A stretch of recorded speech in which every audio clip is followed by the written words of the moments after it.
बच्चे को लटका दिया है, गला उसका काट दिया है। मेरा भतीजा था, मैं उसके मुंह से जान दी। हमें ये इंसान यहाँ नहीं चाहिए। हमारी प्रशासन से मांग है कि ये घर गिरना चाहिए। वो लड़का जो लेकर गया है वही आके कह रहा है मैं झूला झूला कर उसको गली में छोड़ दिया हूँ। वही लेके आया है, पूरे परिवार ने मिलके कहा है। 112 पे कॉल भी लगाई, खुद बगल में थाना है, वहाँ पे गए, वहाँ पे भी कह रहे हैं अभी मत आइए, अभी कोई 24 घंटे बाद जाइए, आप लोग ढूंढिए। योगी जी जहाँ भी बैठे हैं कुर्सी पे कान खोल कर सुन लेना, मेरा नाम जासमीन खातून है। अगर ये घर को नहीं तबाह करेगा, नहीं गिराना तो आपको।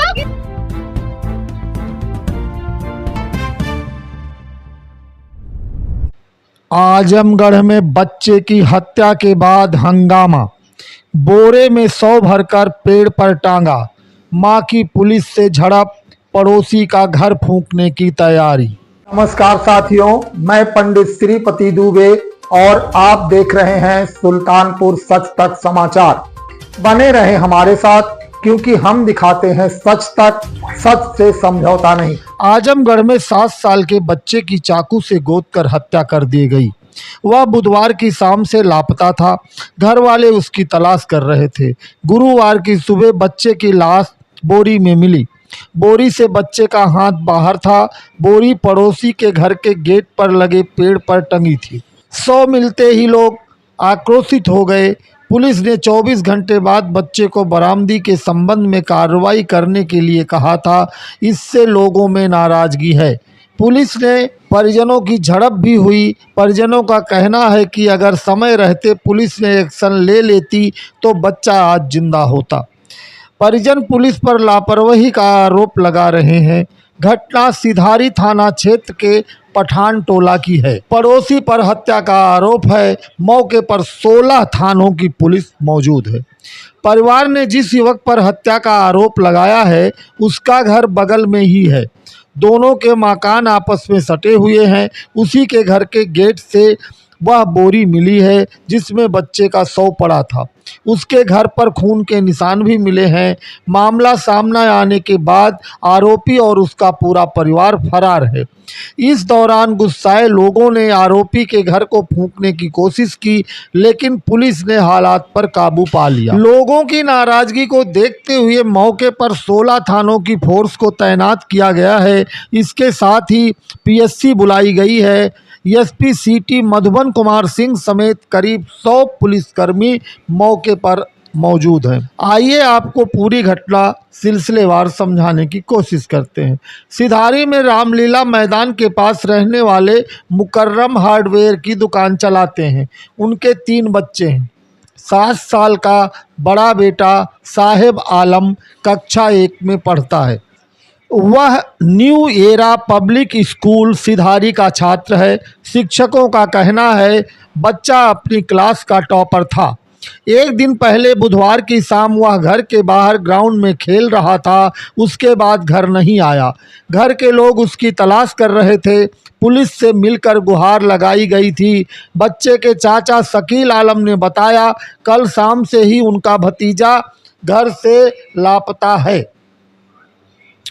परिवार और आसपास के लोग बच्चे की तलाश में जुटे हुए थे। रात को ही सिधारी थाने पर जाकर पुलिस को बताया। पुलिस ने 24 घंटे के बाद इस मामले को देखने की बात कही। परिजनों की शिकायत के बाद थाने की पुलिस पीड़ित परिजनों के घर झांकने तक नहीं आई। आज गुरुवार सुबह 10 बजे भतीजे का शव पड़ोसी के घर के गेट पर एक बोरे में मिला। इसे नाराज लोगों ने परिजनों के साथ विरोध प्रदर्शन शुरू कर दिया। एसपी ग्रामीण चिराग जैन मौके पर हैं। परिजनों और स्थानीय लोगों का पुलिस प्रशासन को लेकर काफ़ी गुस्सा भी है। परिजनों ने पुलिस पर लापरवाही बरतने का आरोप लगाया है।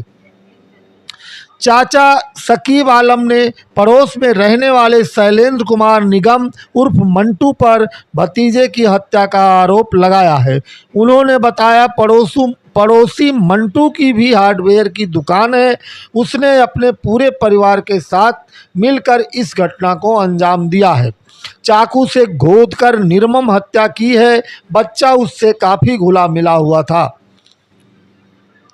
बच्चे की मां जास्मीन खातून ने बताया कि पड़ोसी युवक ने अपने पूरे परिवार के साथ मेरे बच्चे की हत्या कर दी।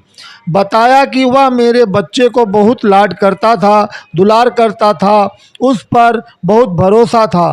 कल शाम को वह ले गया, नहीं आया तो मेरी सास ने कहा परेशान न हो, लेकिन मैं परेशान थी। मेरा दिल कह रहा था कि पड़ोसी ने ही कुछ किया है। उसने पूरे परिवार के साथ मिलकर मेरे बच्चे की। मां ने कहा पुलिस ने भी बात नहीं मानी, रिपोर्ट लिखवाने के बाद भी कार्रवाई नहीं की। पुलिस ने बताया कि 24 घंटे के बाद सुनवाई होगी। अब मेरा बच्चा मर गया, उसकी हत्या कर दी गई, अब कौन सुनवाई करेगा। मुख्यमंत्री योगी आदित्यनाथ से अपील है कि मेरे साथ इंसाफ करो, जिसने मेरे बच्चे को मारा है उसको सजा दो। एक मां कह रही है इसकी बात सुनो, अगर कार्रवाई नहीं होगी तो हम कोर्ट जाएंगे। एसपी ग्रामीण चिराग जैन का कहना है कि सूचना मिलने के बाद से ही पुलिस सक्रिय हो गई थी। मुकदमा दर्ज कर लिया गया था। शुरुआती पूछताछ में परिवार ने ज़्यादा जानकारी नहीं दी थी। आज सुबह फिरौती के लिए कॉल आने की बात सामने आई थी। इस जानकारी के बाद पुलिस सक्रिय हो गई। जिस नंबर से कॉल आई थी उसको ट्रेस किया जाने लगा। इस बीच जानकारी मिली कि बच्चे का शव उसके घर के पास ही एक तार पर बोरी में मिला है। इसके बाद पुलिस की कई टीम सक्रिय हो गई। जहां पर शव मिला उस घर के पास खून का निशान मिला है। पूरे मामले की तफ्तीश की जा रही है। जो आरोपी बताया जा रहा है वह फरार है। इस पूरे मामले में पूरी कानूनी कार्रवाई की जाएगी। एसपी ग्रामीण ने बताया कि कानून व्यवस्था को संभालने के लिए मौके पर पर्याप्त पुलिस बल तैनात है। इसमें एक कंपनी पीएससी, 16 थानों की पुलिस क्यूआरटी को लगाया गया है। सीओ तैनात हैं। कानून व्यवस्था को खराब नहीं होने दिया जाएगा। जो भी तथ्य सामने आएगा उसी के मुताबिक जांच को आगे कार्रवाई की जाएगी। नियमानुसार सारे काम हो रहे हैं। परिवार की ओर से लापरवाही के आरोप पर बताया कि पुलिस का पूरा ध्यान आरोपी की गिरफ्तारी पर है। आरोप पर आगे जांच की जाएगी। एसएसपी डॉक्टर अनिल कुमार भी घटनास्थल पर पहुंचे। उन्होंने बताया कि गांव में बच्चा खेल रहा था। जब बच्चा घर पर नहीं आया तो परिजनों ने तलाश शुरू की। अगले दिन बच्चे की डेड बॉडी मिली। परिजनों का कहना है कि डेड बॉडी मिलने से पहले फिरौती के लिए कॉल आई थी। आरोपी की हार्डवेयर की दुकान है, दुकान नहीं चलती थी। ऐसे में आरोपी की ओर से इस घटना को अंजाम दिए जाने का अंदेशा। उन्होंने बताया कि रिपोर्ट तत्काल दर्ज की गई है। आसपास तलाश की गई थी। निश्चित तौर पर उसे सकुशल बरामद नहीं किया जा सका। अगर किसी पुलिसकर्मी की लापरवाही सामने आएगी तो उसके खिलाफ भी कार्रवाई होगी। पूरे प्रकरण की जांच की जा रही है। पुलिस टीम आरोपियों की तलाश में जुटी है। इस पूरी घटना में जो शामिल होंगे उन सभी के विरुद्ध कठोर से कठोर कार्रवाई की जाए। इस तरह की और भी ताजा तरीन खबरों को देखने के लिए हमारे न्यूज चैनल सुल्तानपुर सच तक को सब्सक्राइब करें। बने रहें हमारे साथ। आप सबका बहुत बहुत धन्यवाद।